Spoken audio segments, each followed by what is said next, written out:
পরিমণির মতো মা হতে পারেননি অপু বিশ্বাস। পরিমণির মতো মা হতে পারেননি অপু বিশ্বাস।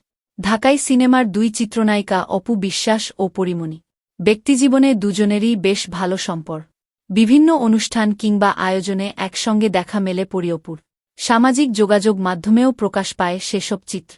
পরিমণির ছেলের জন্মদিনে অপু বিশ্বাস গিফট দিচ্ছেন, আবার অপুর ছেলের জন্মদিনে হাজির হয়ে পরি সারপ্রাইজ দিচ্ছেন, এমন বহু ঘটনা রয়েছে এই দুই নায়িকার সম্পর্কে। বিশেষ করে দুজনই নিজেদের দুঃসময়ে একে অন্যকে পাশে পেয়েছেন। পরিমণির নানার মৃত্যুর খবরে হাসপাতালে ছুটে গিয়েছিলেন অপু বিশ্বাস।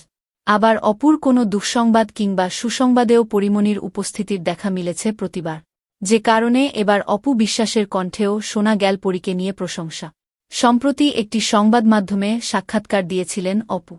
এখানে পরিমণিকে নিয়ে প্রশ্নের মুখে পড়তে হয় এই নায়িকাকে।